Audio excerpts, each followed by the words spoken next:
नमस्कार दोस्तों, आज हम एक ऐसे फल के बागवानी के बारे में चर्चा करेंगे जो हमारे देश के लगभग हर क्षेत्र में होता है। विशेषकर आर्द्र और शुष्क क्षेत्रों में, ज़्यादा ठंडी जलवायु में इसकी बागवानी उतनी सफल नहीं है। ऐसा फल है हमारा बेर। आज हम बेर की बागवानी के बारे में चर्चा करेंगे।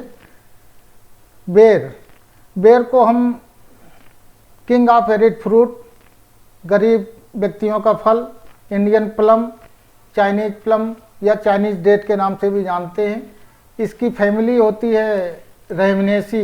ये रेमनेसी कुल का पौधा है। इसकी भी मुख्यतः दो प्रजातियां पाई जाती हैं, जिनमें एक इंडियन जुजबी कहलाती है, जिसका वानस्पतिक नाम है जिजिफस मॉरिसियाना। इसका उत्पत्ति स्थान भारत माना गया है और ये उष्ण क्षेत्रों में बहुतायत में उगता है। ये सदाबहार प्रकृति का होता है। दूसरी प्रजाति है चाइनीज जुजबी, जिजिफस जुजबा। ये इसमें पाला सहन करने की क्षमता होती है और ये पर्णपाती प्रकृति का होता है। बेर का उत्पत्ति स्थान मुख्यतया साउथ ईस्ट एशिया या चाइना माना गया है। बेर में 48 क्रोमोसोम होते हैं। बेर के वृक्ष की जड़ें बहुत गहराई तक जाती हैं। इसकी टहनियाँ फैलने वाली होती हैं, कांटेदार होती हैं। पूरा पौधा सदाबहार होता है। जो चाइनीज वैरायटी है या रेगिस्तान या मरुस्थल में उगने वाले जो वृक्ष होते हैं वो डेसिडुअस टाइप के हो जाते हैं। पत्तियां गर्मियों में गिर जाती हैं। जो बेर का पौधा जीरोफिटिक नेचर का होता है, यानी सूखा सहन करने की क्षमता इसमें बहुत अधिक होती है। बेर का वृक्ष 15 मीटर की ऊंचाई तक बढ़ जाता है। इसकी पत्तियों के अक्ष से फूल निकलते हैं। गुच्छे में इसका जो इन्फ्लोरेसेंस होता है वो पत्तियों के अक्ष से निकलता है और जो फूल पुष्पन होता है ये पौधे नई टहनियों पे होता है। एकदम जो करंट सीजन की ग्रोथ होती है उसमें फ्लावरिंग और फ्रूटिंग अधिक होती है। इसके फ्लावर द्विलिंगी होते हैं। जो परपरागत, इसमें परपरागण होता है जो मुख्यतः कीटों द्वारा होता है। इसका फल ड्रूप टाइप का होता है और नॉन क्लाइमेट्रिक होता है। यानी नॉन क्लाइमेट्रिक ऐसा फल जो केवल वृक्ष में ही पकता है, पकने के बाद ही तोड़ा जाता है। ऐसे फलों को हम नॉन क्लाइमेटिक फल कहते हैं। उपयोग, बेर का हम कच्चे या पके दोनों रूपों में उपयोग करते हैं। इससे हम कैंडी बना सकते हैं, अचार मुरब्बा बना सकते हैं, बेवरेजेज बना सकते हैं और सुखा करके इसको रख लेते हैं और ऑफ सीजन में इसके सूखे फलों का उपयोग करते हैं। ये विटामिन सी का प्रचुर स्रोत है। इसकी पत्तियां ऊंट, बकरी, भेड़ आदि जानवरों के लिए चारे का काम करती हैं।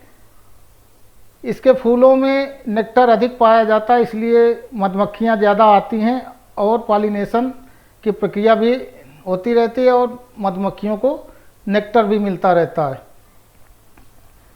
बेर में विटामिन सी, ए और बी कॉम्प्लेक्स की प्रचुरता होती है। इसमें बेर में 20 से 30% शर्करा, लगभग 2.5% प्रोटीन और 12 से 13% कार्बोहाइड्रेट पाया जाता है। बेर उष्ण और उपोष्ण जलवायु का पौधा है। इसके लिए गर्म और शुष्क जो क्षेत्र होते हैं वो ज़्यादा उपयुक्त होते हैं। ये सूखा सहन करने वाली एक फसल है।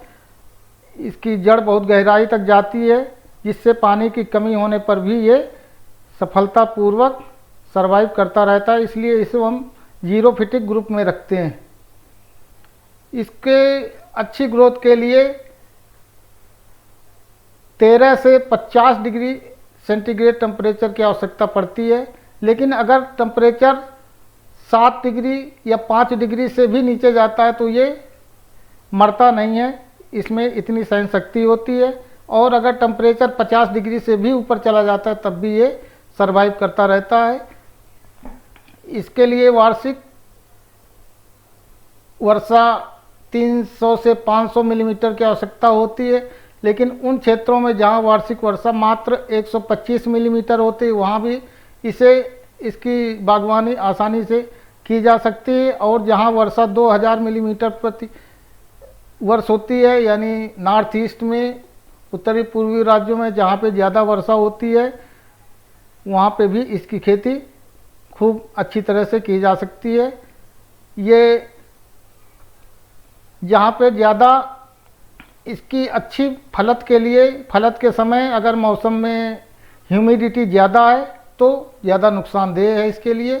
ज़्यादा फलत के समय अगर बादल आते हैं, बरसात होती है, तो उस समय इसमें बीमारी, पाउडरी मिल्ड्यू बीमारी लगने की संभावना ज़्यादा होती है। ये हर प्रकार की मिट्टी में इसकी खेती की जा सकती है, लेकिन इसके लिए ऐसी मिट्टी जिसे हम बलुई मिट्टी कहते हैं या न्यूट्रल पीएच वाली या और एल्कलाइन क्षारीय मिट्टी ज़्यादा उपयुक्त होती है। अम्लीय मिट्टी इसके लिए उपयुक्त नहीं होती। ये 9.2 पीएच तक की क्षारीयता को सहन करने की क्षमता रखती है और इससे वह जल भराव वाली भूमियों को, जल भराव को भी सहन करने की इसमें पूरी क्षमता होती है। वैरायटीज उगाए जाने वाले क्षेत्रों के अनुसार अगर किस्मों का वर्गीकरण किया जाए तो ऐसे क्षेत्र जहाँ पे बहुत ज़्यादा गर्मी पड़ती है, एक्सट्रीम कंडीशन होती है, वहाँ के लिए जो वैरायटी उपयुक्त हैं उनमें गोला, सेब और मुंडिया वैरायटी हैं। शुष्क क्षेत्रों के लिए बनारसी कड़ाका, कैथली, उमरान, पोंडा, मेहरून वैरायटी उपयुक्त हैं। और आर्द्र क्षेत्रों के लिए, ह्यूमिड एरियाज के लिए मेहरून, सनौर नंबर 2, सनौरी 1, सनौरी 5 और उमरान वैरायटी उपयुक्त होती हैं। परिपक्वता के आधार पे जो जल्दी पकने वाली किस्में हैं उनमें अली उमरान, जिसे हम गोमा कीर्ति के नाम से जानते हैं, सेब, गोला किस्में जल्दी पकने वाली होती है। इनमें से गोला जो किस्म होती है वो सबसे जल्दी मार्केट में आ जाती है अक्टूबर में। मिड सीजन वैरायटीज रश्मि, कैथली, मुंडिया, बनारसी छुहारा। देर से पकने वाली किस्में उमरान, इलायची। कुछ नई वैरायटी डेवलप की गई हैं जिनमें सेब और काथा के क्रॉस से थार सेविका नामक किस्म, और राजस्थान के भुसावर क्षेत्र से एक सिलेक्शन निकला है थार भुवराज। उमरान वैरायटी से एक सिलेक्शन निकली है गोमा कीर्ति, एक गणेश कीर्ति। और मार्केट में आजकल एक भी कुछ सेव के आकार का बेर, छोटा सेव जैसा है, पहचान में नहीं आता, ऐसी वैरायटी बेर की खूब उपलब्ध है। ये हमारे देश की वैरायटी नहीं है, ये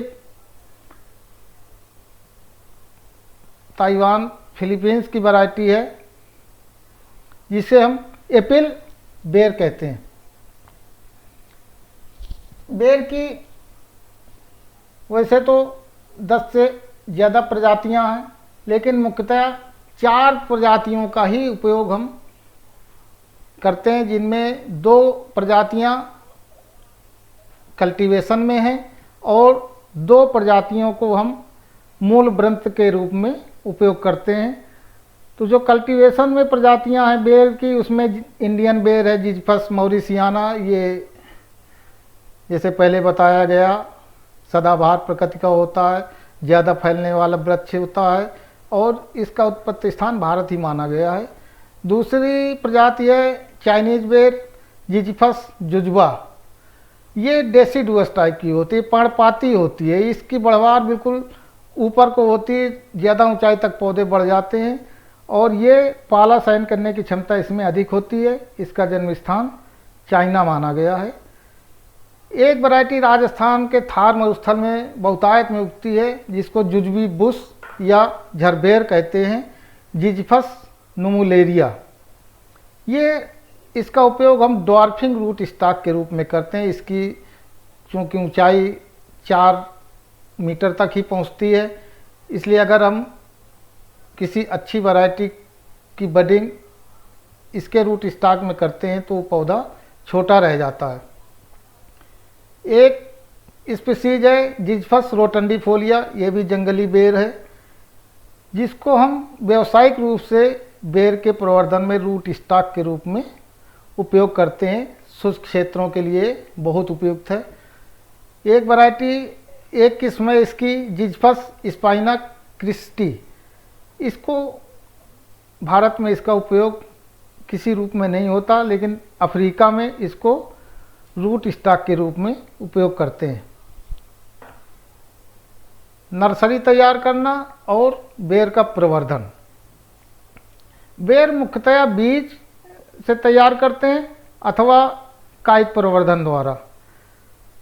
अगर हम बीज बो के बेर तैयार करते हैं तो ये फलत तो आती है, फलत देर से आती है, पौधे बहुत ज़्यादा बड़े हो जाते हैं, पुअर क्वालिटी के फल आते हैं, छोटे छोटे फल आते हैं। इसलिए हम बीजू पौधों का उपयोग बाग लगाने के लिए नहीं करते।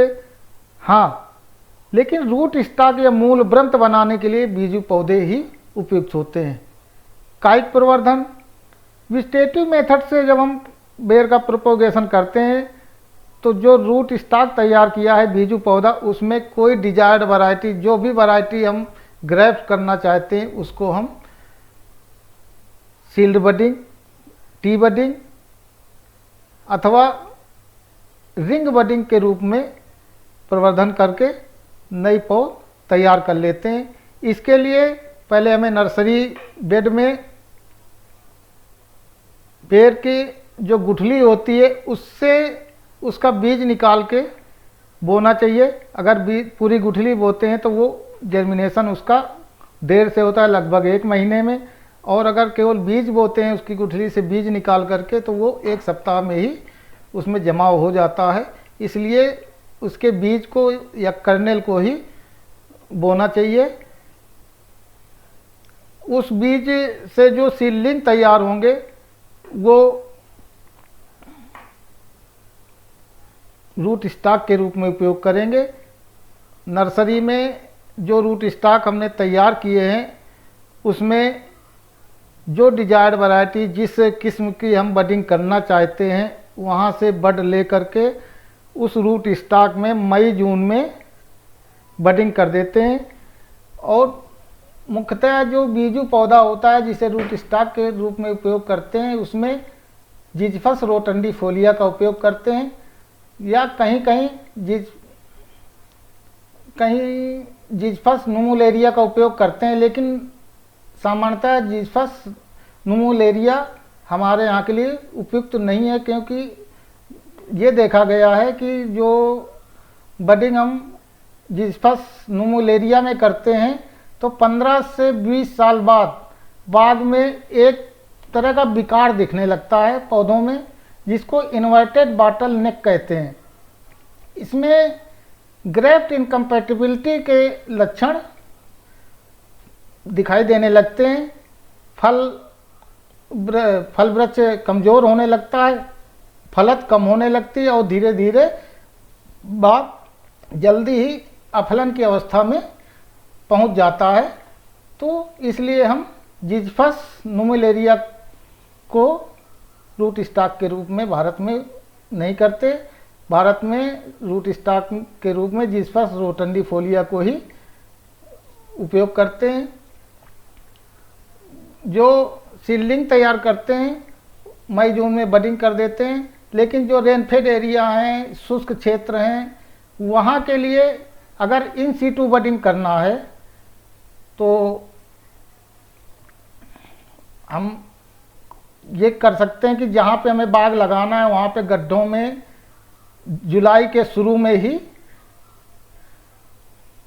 सीधे बीज बो दें जाके और उसकी देखभाल रखें, और लेट अगस्त में उसमें हम बडिंग कर दें। इसको हम इन सीटू बडिंग कहते हैं।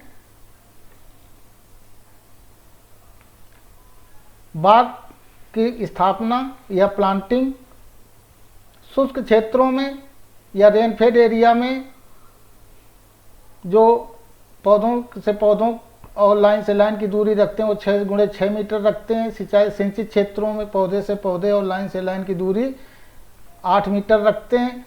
और हाई डेंसिटी प्लांटिंग के लिए या सघन बागवानी के लिए पौधे से पौधे और लाइन से लाइन की दूरी 5x5 मीटर कर देते हैं।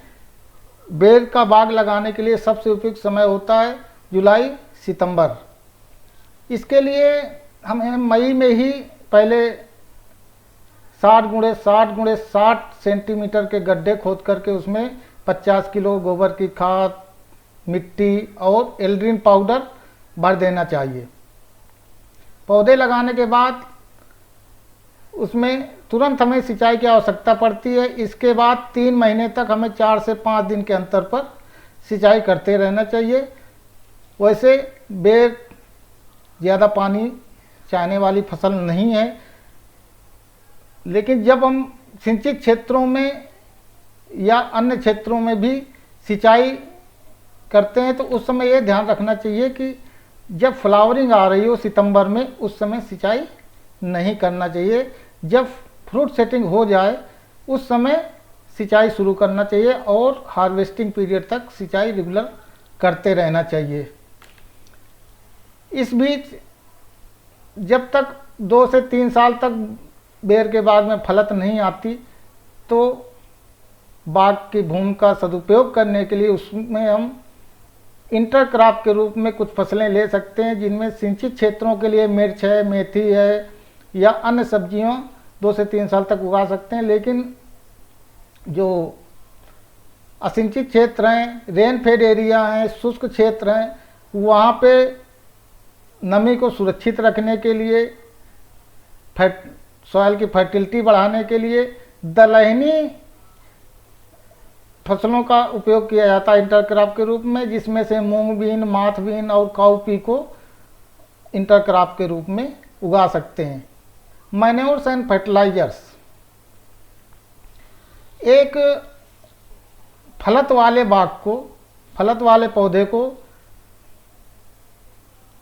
जो खाद और उर्वरक देते हैं वो फलत 6 से 7 साल में फलत शुरुआत हो जाती है। उसके लिए जो रेनफेड एरिया है, रेनफेड एरिया में प्रति पौधा प्रति वर्ष 30 किलोग्राम गोबर की खाद, 100 ग्राम नाइट्रोजन, 50 ग्राम फास्फोरस और 50 ग्राम पोटास प्रति वर्ष देना चाहिए। सिंचित क्षेत्रों में 60 किलोग्राम गोबर की खाद, 500 ग्राम नाइट्रोजन, 400 ग्राम फास्फोरस और 400 ग्राम पोटास प्रति वर्ष देना चाहिए। असिंचित क्षेत्र, शुष्क क्षेत्रों में खाद एवं उर्वरक की पूरी मात्रा जुलाई में दे देना चाहिए, जबकि सिंचित क्षेत्रों में कंपोस्ट, फास्फोरस, पोटास की पूरी मात्रा और नाइट्रोजन की आधी मात्रा जुलाई में देनी चाहिए और नाइट्रोजन की शेष आधी मात्रा सितंबर में, जिस समय फ्लावरिंग कंप्लीट हो जाए और फ्रूट सेटिंग शुरू हो जाए, उस समय नाइट्रोजन की मात्रा देनी चाहिए। ट्रेनिंग प्रूनिंग, बेर चूँकि स्प्रेडिंग नेचर का होता है, ज़्यादा फैलने वाला वृक्ष होता है, कटीला होता है, इसलिए फलों की तुड़ाई में दिक्कत ना हो, उसको एक निश्चित शेप देने के लिए, निश्चित आकार देने के लिए हमें ट्रेनिंग की आवश्यकता पड़ती है। और ये ट्रेनिंग हमें 2-3 साल तक एक वृक्ष को एक उपयुक्त आकार देने के लिए, तो ट्रेनिंग की जो विधि अपनाते हैं बेर में, वो मॉडिफाइड लीडर सिस्टम अपनाते हैं। इसमें अपराइट ग्रोइंग, जो सीधा बढ़ने वाला शुरू का ट्रंक है, तना, उसको हम आगे से काट देते हैं, जिससे ये ऊपर को न बढ़ के इस तरह फैलने वाला वृक्ष बन जाता है, ऊंचाई कम हो जाती है और फलों की तुड़ाई और अन्य क्रियाएं करने में हमें आसानी रहती है। प्रूनिंग, क्रंथन, बेर में जो फलत होती है वो बिल्कुल जो नई ग्रोथ होती है उसी सीजन की ग्रोथ होती, उसमें फलत होती है, इसलिए हमें प्रतिवर्ष नियमित रूप से कटाई छटाई की आवश्यकता पड़ती है।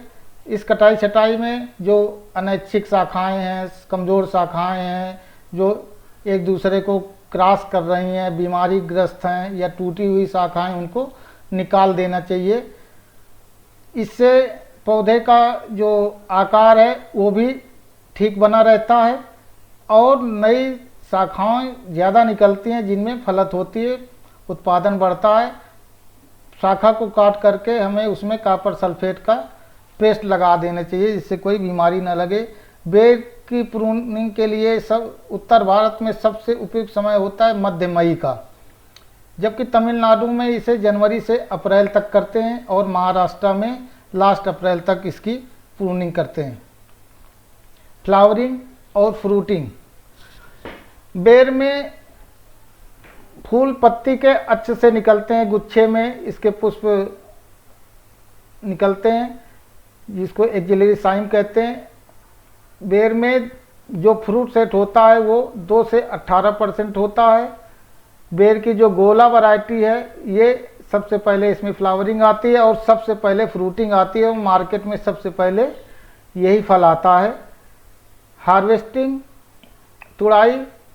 फलों में जो फलन शुरू होता है 5 से 6 साल बाद, बाग लगाने के 5 से 6 साल बाद इसमें फ्रूटिंग शुरू हो जाती है। इसके फल फ्लावरिंग से 150 से 175 दिनों बाद तुड़ाई योग्य हो जाते हैं। ये नॉन क्लाइमेटिक फ्रूट है, यानी फल वृक्ष में ही पकता है, इसके बाद उसकी तुड़ाई की जाती है। इसलिए तुड़ाई से पूर्व अगर उसमें 750 ppm इथेफान या इथरेल का छिड़काव कर दें तो उसमें कलर ब्रेक, हल्का पीलापन जल्दी आ जाता है और तुड़ाई के उपरांत वो फल जल्दी पक जाते हैं। हार्वेस्टिंग जो तुड़ाई करते हैं उसमें साउथ इंडिया में तो अक्टूबर नवंबर में करते हैं और नॉर्थ इंडिया में फरवरी से अप्रैल में इसकी तुड़ाई होती है। यानी अगर औसत रूप में देखें तो पूरे हिंदुस्तान में बेर का जो तुड़ाई का समय होता है वो नवंबर से मार्च तक होता है। Maturity indices. कैसे पहचानेंगे कि बेर तुड़ाई योग्य हो गया या नहीं? उसके लिए यही है कि उसमें हल्का पीला रंग जब फल में डेवलप हो जाए या हल्का लालिमा आ जाए या हल्का भूरापन दिखाई देने लगे तो ये समझ लेना चाहिए कि फल तुड़ाई योग्य हो गए हैं। तुड़ाई से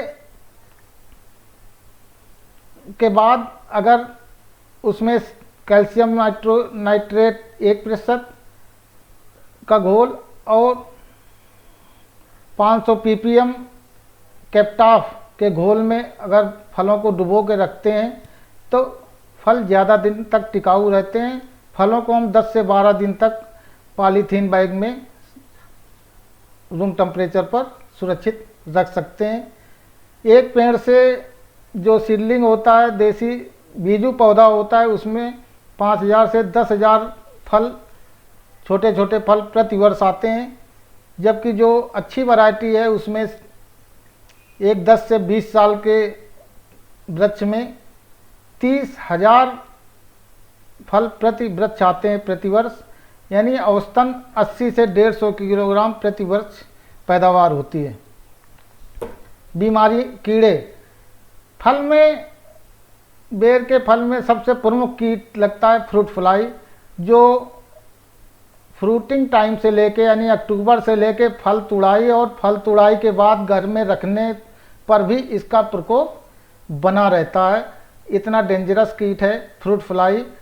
ये जब भी आकार के, मटर के दाने के आकार के फल होते हैं उसी समय ये अपने अंडे फलों में दे देती है और वो उसमें पेनिट्रेट करके अंदर लार्वे डेवलप करते रहते हैं और फल को नष्ट करते रहते हैं। तो इसके कंट्रोल के लिए तो जैसे बेर के फल ज़मीन पे गिरते रहते हैं, जो इन्फेक्टेड फल होते हैं उनको हम समेट करके, कलेक्ट कर करके उसे गड्ढे में दबा देना चाहिए। गर्मियों में खेत की गहरी जुताई करना चाहिए और भूमि में 10% एल्ड्रिन को मिलाना चाहिए मिट्टी में।